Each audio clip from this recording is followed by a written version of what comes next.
All right. Game number 2. It is an A-team map choice this time, so KT gets first pick, first ban. Remember, the A-team were the team to come from last place last season all the way up to 1 game away from going to the Eastern Clash. But the question is it going to work out for them this time? Can they repeat their performance, this time from slightly higher up? And can they use that little boost to try and sneak their way maybe into that top 2 spot and go to BlizzCon?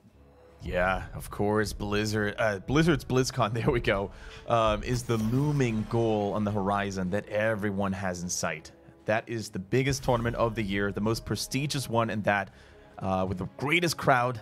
I remember the crowds at those tournaments. They were just absolutely out of control, unleashed, if you will. Yeah. So that's always nice to see. It was nice at the Eastern Clash, actually, where obviously they will be performing later, that the Korean fans there, which once again the studio was packed. Like there was people, awesome. It was absolutely packed. Like it was hard to walk because people weren't there was no room to sit down and people were packing the walkways to watch. Okay. It was hard to go to the bathroom as we see Alexstrasza taken away. But when it was time for China versus China, they got behind they got behind BTG because they had a Korean player and because they were the underdog and like got super behind them. And I was like, this is cool. Oh, because they had a Korean sub player? Exactly. And just because they were the underdog in general and were playing well and bringing out entertaining stuff, which, yeah, you cheer for the entertainment. That's what we're here for. Beautiful. Yeah, I was able to watch some of it and the studio looked really packed. And that always makes me so happy, like to see the local engagement, the motivation. It's just super cool to see. The passion, of course, as well. And I'm pretty sure BlizzCon is going to be the highlight of the year in that regard, because the whole entire venue is going to be filled with Blizzard enthusiasts. Oh, yes. I mean, I have still not been to a BlizzCon, so I would not know. You've been to 2, 3 now? I've been to 2, actually. Twice in a row, back to back. Very grateful to have made that experience. Indeedy, indeedy. As for now, though, we're going to see the Reyna and the Grosh coming in for KT with Diablo stolen away from them. They banned out the Alarak this time. I can understand that pretty well. Yes. Makes sense. So the more aggressive style currently coming in from the A-team with the Diablo, of course, and Yrel obviously, not Yrel, sorry, Whitemane working with damage output for her healing. All right, cool stuff here with Junkrat being banned out here. Junkrat is an interesting ban because I think the A-team could have very well used it themselves. Junkrat is oftentimes a nice counter pick to that Alexstrasza because when people clump up in those abundant circles, you can oftentimes either knock them back with a concussion mine or drop a juicy old Riptire into that and deal tremendous amounts of damage. And the respect ban of Illidan, it hasn't been shown yet, but it is always a possibility with Bruiser in the mix. All three of KT's bans have been potential Bruiser heroes. Yeah. That's really good. That actually just shows how feared this player is in this region ever since he started bringing out these picks like this. And rightfully so. Honestly, I can't blame a team that puts so much focus into taking away those scary heroes from Bruiser. We talked about this, right? If any of the top tier teams like BTG, The One, CE, or SPT, if they were to replace a player or just look for new blood in general, Bruiser would probably be on my priority list at the very top. I think I would agree with you. As for now then, we currently see a Thrall coming in for him instead. This is his third most played hero. It's interesting he didn't go for Malthael versus a Garrosh, but I guess he wanted more sustain and more range against a Reyna. So this is understandable indeed. But now with Blaze and Jaina coming in, that front line becomes incredibly tanky. And Cassia becomes a little bit more vulnerable to that Jaina, of course. So the A-team, they need to finish up.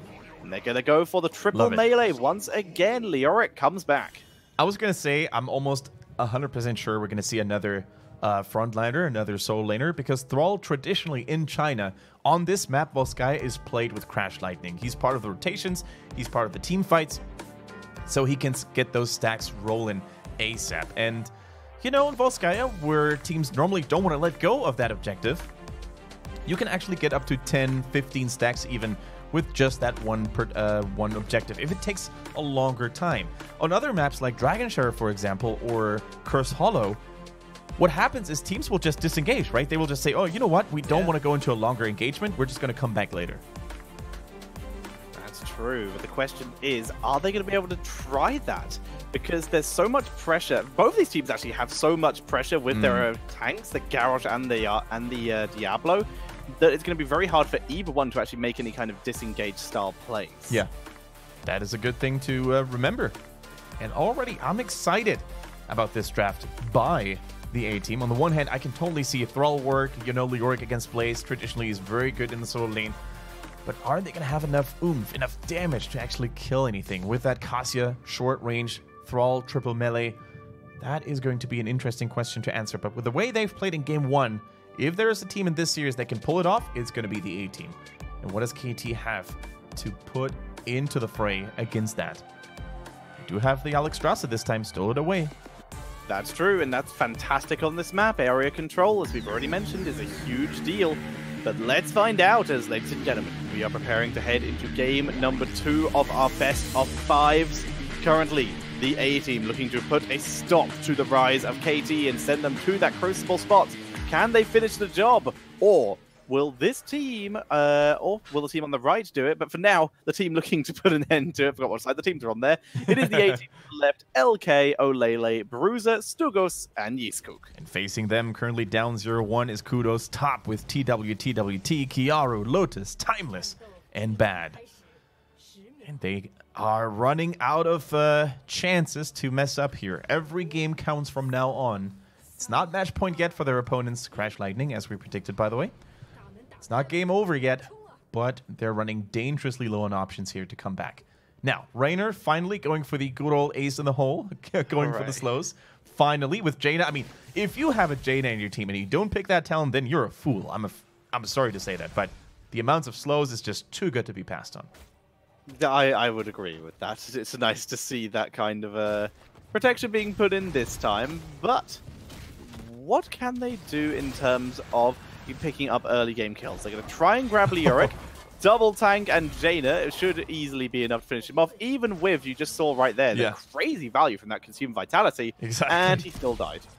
Yeah, still he tried his best. Oh, Raynor actually running closer to that wall. That was a mistake by Lotus. I mean, he probably would have died anyway because he was too deep in the lane, but that's one of those moments in which you really have to pay attention to where you are. The closer you are to a wall, the more you're probably going to be in trouble against Diablo. But he was dead anyways, but still, something to keep in mind when you guys are playing against the Diablo yourselves.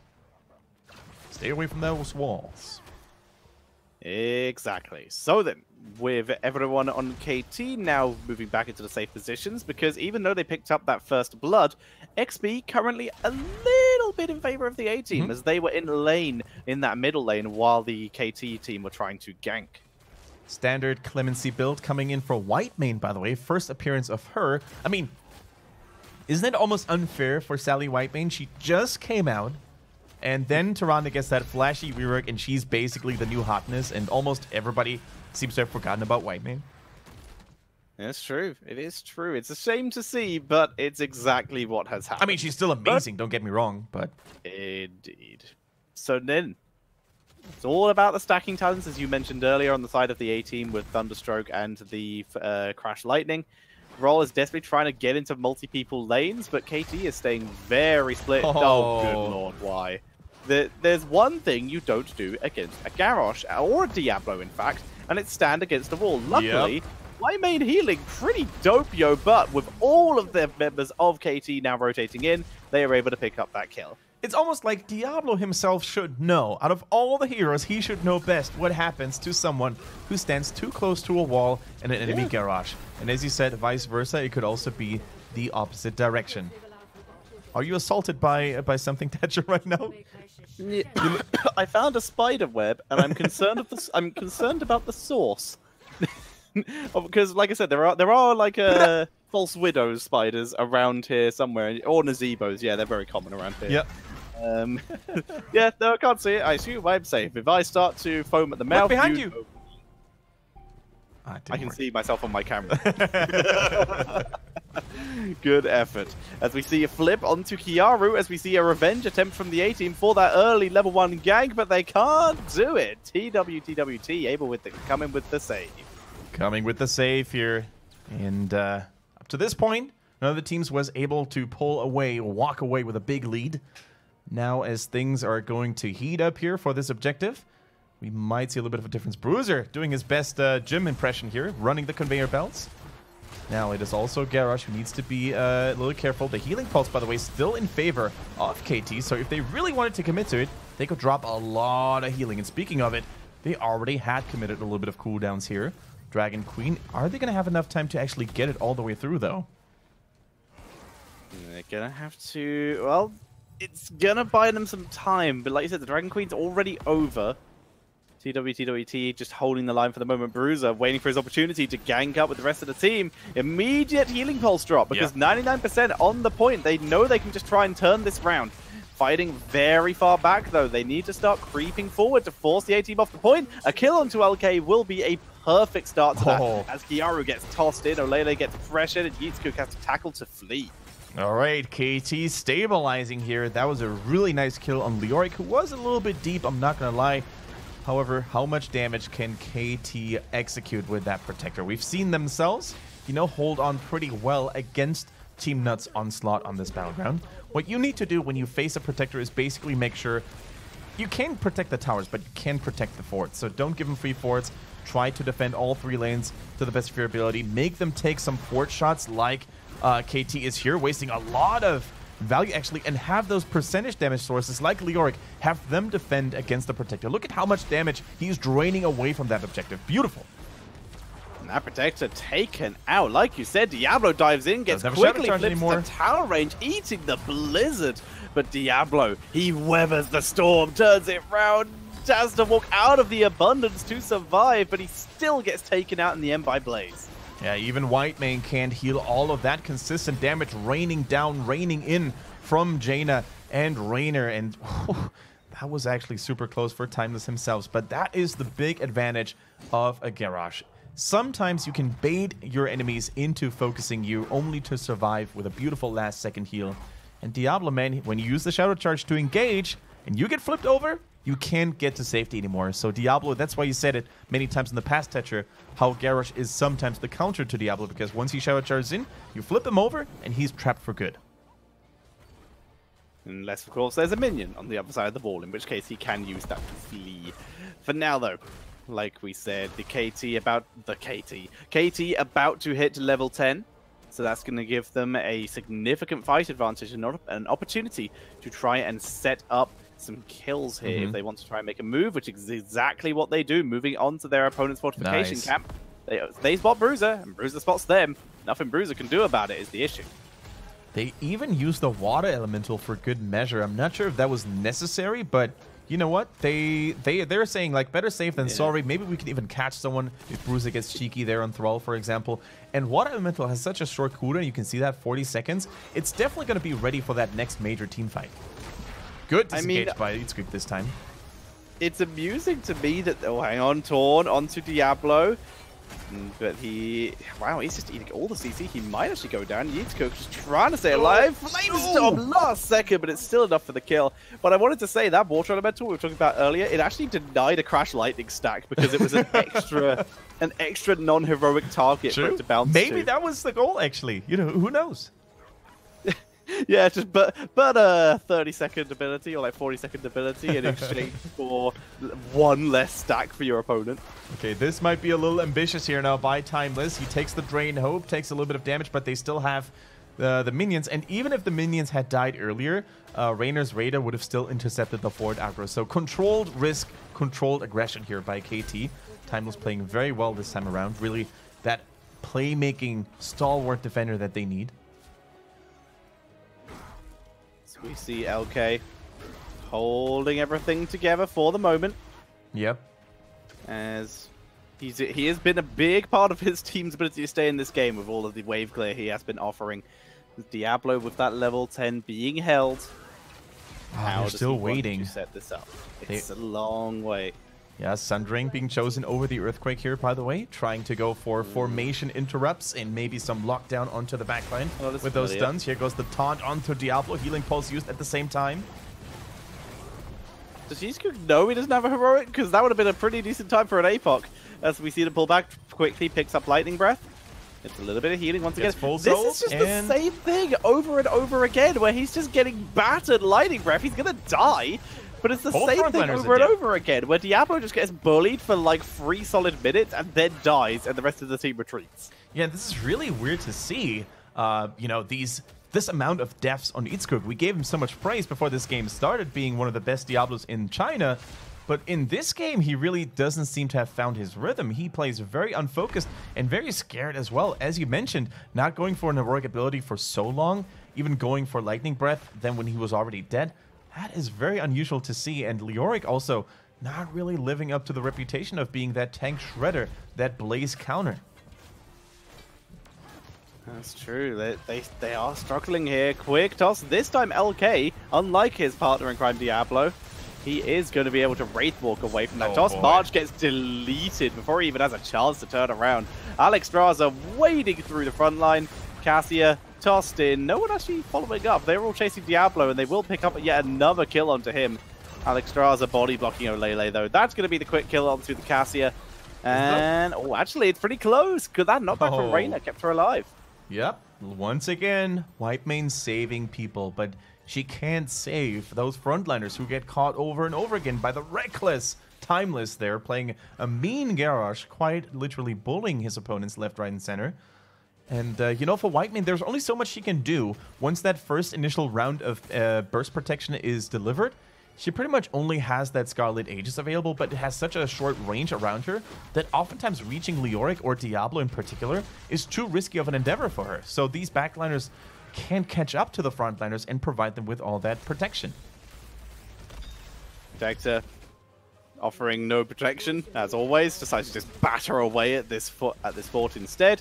Finally, KT able to pick that up, significantly more useful than their earlier protector. And they should be able to get a second fort out of this. This is not going to be a keep protector because it's too early on in the game. They don't have 16 yet. Everyone's alive on the enemy team. Far too risky. It makes much more sense to just take down all of these tier 1s. All right, Itzcook dodging the Steam Fist. Very, very important. If you die at this point, you might even lose your tower line. Leoric dies in a solo defense in the bottom to 2 members. I don't see a Leoric die to an Alexstrasza and a Jaina without making big misplays, so how did that happen? He must have been very pushed up is all I've got. Yeah. They used Water Elemental to attack the keep, but the fort, but I assume he used Wraith Walk to rotate. That's all I've got, otherwise he should have just been able to leave. All right, 18 stacks we saw in Crash Lightning, by the way. That's nowhere near enough to actually get to full damage potential. Olele in trouble. Needs to keep on moving. Unfortunately, wasn't able to. Even the Scarlet Aegis couldn't keep Cassia alive in that moment. And the A-team, after looking so dominant in game number 1, it looks like they forgot everything they learned, and they're just getting picked apart all the time. Leoric dying solo in the bottom lane. Then we had a relatively unnecessary death by Cassia, staying too close to that protector. I don't know what happened to them in just one game. I don't know either. It's very unusual. But for now, it is going to be a situation where the A-team are on the back foot. This is where they can fight from. But KT, like you said, they have been consistent throughout all of these games. I think we can say that. There's none of the games where I feel KT have lost by their own mistakes. It's their opponents looking inconsistent in terms of looking good some games and bad others. I think Raynor Lotus here actually tried to use that Raider to dismount someone, so that person would then be slowed and become a good target for Garrosh, for Timeless to make a move. And they can really make a lot of moves happen right now. 3 levels still behind. That's a pretty significant margin, not only in terms of talents, obviously, but also in terms of, you know, stacking and scaling with the stats. Bruiser in trouble. Bruiser dead. Yep. Ice Block used by bad.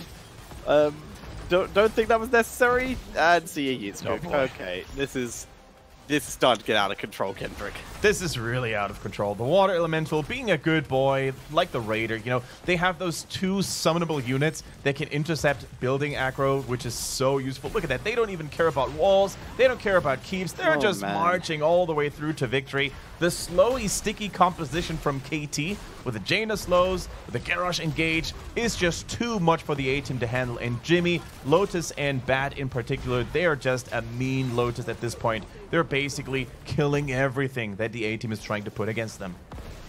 Yeah, I don't know what to say about this. KT are just, they're 4 levels ahead. Come on now. They're playing the slow game, and the fact is, it is very much like what is the name of that like Japanese thing? It's like Death of 100 Cuts or something like that. I've never heard about it, but I can totally see like it being a very slow and painful death. Yes, exactly. And we see Timeless. He's looking for another. Easy. He's gonna get another. Eats Cook is experiencing deja vu, and down he goes. I've never seen a Diablo die that quickly. Yeah, same. Wow, oh, man, this is like, if this was my personal stream, I would say, come on, let's not give up. We can still make a comeback, or we need to like a decent team wipe, fight them under a keep or something like that. Yeah. But this is a 4, almost 5 level lead. They're about to hit level 20 before their opponents hit level 16. That is an actual possibility of something that could happen. There's a protector about to happen into an open lane.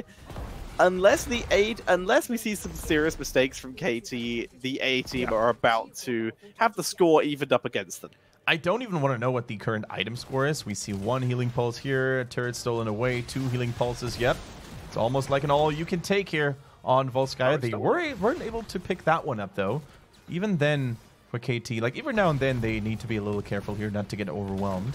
Garrosh, though, man, as long as he is the spearhead, as long as he is the frontliner to really clear the area. Look at that. Timeless even knows the only way they can lose right now is getting flanked by a Sundering, maybe get caught out of surprise. So he keeps those windows shut. And KT, they're just dominating from start to finish. Look at Blaze. He's just chilling on the bottom.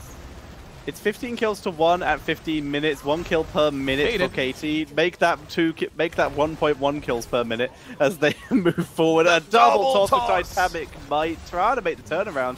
They're actually struggling. Bad being dropped down a little bit. They're running out of momentum, but they're finally able to get onto Olele with Jaina getting the good position and healed up Alex Graza. See ya, Leo. And that's a full team wipe. 20 kills, 20 levels, 15 minutes, and KT move on for the call. And Alex Ross at this point is like, you get a heal, and you get a heal, and you get a heal as too, because there's still healing pulse available. Dragon Queen being used for good measure. It wasn't even necessary. But hey, you want to have that big Dragon Mama on the ending screen. I can't blame you for that. And just like this, the A-team falls apart to the pressure of KT, who have equalized the score successfully.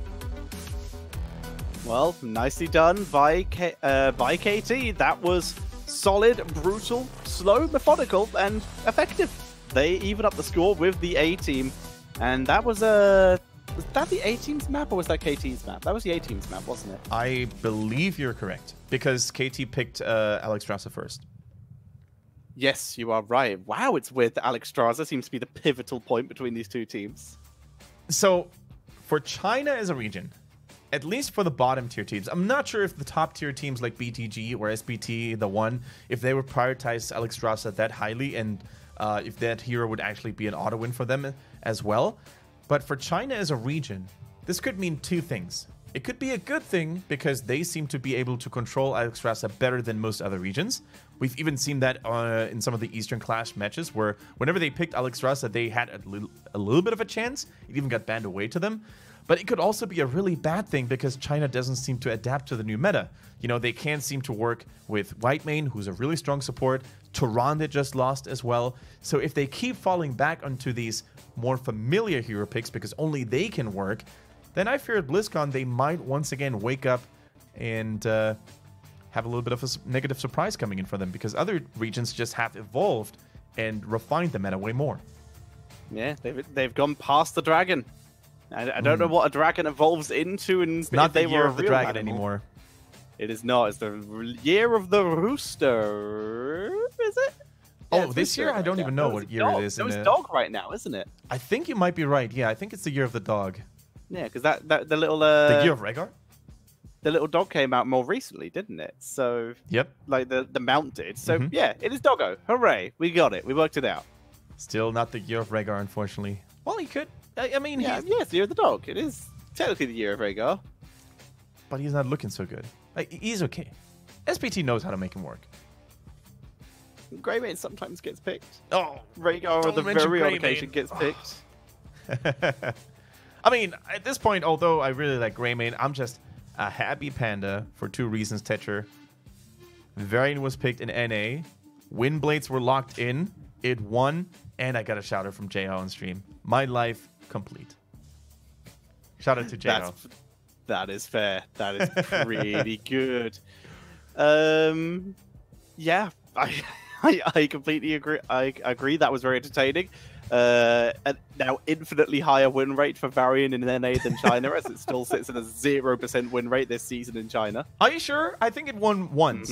Are you sure? No, I'm pretty sure. I will double check for you. Oh my goodness! Friend. Don't smack me in the face with harsh truth and facts like that. I believe in that one victory.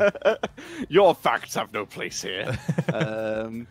Right, Varian sorted by China as we wait for the next game to start. Like, do you want all-time win rates? No, just for this phase. Just for this phase. Just for this phase. Alrighty. I think I saw a Varian win once. Let's have a look. Are you including Eastern Clash? No. Okay. I think you might have saved yourself an even more negative win rate there. Hey, you can't get more negative than 0. Correct. He has won once. Yeah. You are correct. I remember my boy taking the victory. Yeah. Points if you can remember which team it was. It was not... Only 2 teams have played him this season. It was in not SPT because they lost with the Colossus Smash as of late. Correct. I think, wait a minute, it was RPG. Nope, Team Nut. Oh, Team Nut. Yeah, Team Nut held a 50% win rate on Varian, which unarguably says that they are 50% better at Varian than SPT. Hey! Infallible logic. Can't lose the Crucible when you have these stats providing you. Would you like to know the popular... Like, he's been played 3 matches, so it's a 33% win rate. Would you like to know his popularity? His percentage popularity? 0.3. 1%. 3 out of 251 matches he has been included in a draft. Feels Rin Man. Sylvanas is worse, I'm pretty sure, if it helps. I'm pretty sure as well. I think she was only picked once, and it didn't go so well. I'm not even sure if she was picked at all. She was picked, but she won the game, I think she was picked in, but I think she's been picked late. Nope, she lost the game. No, but she was. It's just that her popularity, she has a 100% win rate, picked once by Team Nut. Thank God for Team Nut. What is, I was going to say, why didn't Team Nut show us all these crazy heroes today? Yeah. 100% win rate on Sylvanas, on Sky Temple. Oh, it was the base race. That was it. Yeah. And the popularity for Sylvanas in that case is 1% less than Varian. 0%. 1 out of 251 matches. Not even worth mentioning. Not even worth putting in the decimal point. Can you imagine, you know, low. Nathanas Blightwalker? What is his name? Nathanas Blight... Whatever. You know, the guy that serves Sylvanas, the human guy. The human dude. Oh, yeah, the plague guy. Yeah. So can you imagine if he entered Sylvanas' chambers and would be like, "My lady, I have grave news for you. You have not been picked in Heroes of the Storm. You are 0%. Can you imagine what she would do to him? She would probably get mad as hell. I just like the image of it's just like, it's fine, I still have 100% win rate. Also, I am now joining Heroes of the Storm. That would be cool. Yeah, the first Blight Caller. That's Blight Caller, there we go. Yeah, that would be a cool hero. No. Very plague focused, very more poisons and like gases. He's just a cheap version of Stukov, man. I don't know. No, just more gases and smokes as opposed to stuff like an actual like a plague bomb kind of thing. Okay, I mean, it might be my alliance bias here coming in, but also nice rhyme. All I want is Anduin right now. I don't care what people say. Anduin is busy fighting a war. That is true. We see 20-1, 4-0. Yeah, that was harsh. The A team certainly not showing their A game in that game. They're definitely going to have to rally because although they looked so dominant in game number 1, this is by no means a 1 series yet for them. And speaking of KT and how momentum based they are, this was basically the liberation blow they needed. This was, you know, the one game to free themselves of all this burden, and they can now play with a little bit more, cheerful momentum. So I'm bringing up an excellent point. We still don't have a actual gnome, and so we need one of those. Bad gets MVP, well deserved. Those chain of blow-ups were really good. We don't have an actual gnome, and we still don't have a canon character Tauren yet. That is true. So we need one of those. So we need those before Anduin, Kendrick. You can be patient for You know what? If we got Karn Bloodhoof, I would gladly say, you know what, Anduin, take your time. We need a real Tarn right now. Chill out for a bit. I mean, I won't Geld him Mecha Talk, so I like those inventory heroes. So, and who can blame you? I mean, remember his great moment in the Legion cutscene when he was just blasting demons with his glorious inventions. And of course, the chat obviously always want Millhouse Mana Storm. Millhouse Mana Storm. I used to be able to do it. I don't even want to know what his kit would be like. If it's anywhere close to Hearthstone, then we would be in for a wild hero. The second Millhouse hits his... Like, Millhouse gets, like, a super big ult, but it refunds all the enemy's mana. And cooldowns, yeah. Oh, that'd be cool. Like, all his ability... Like, he has an ability that just, like... does huge damage as a heroic, but it refunds everything the enemies have.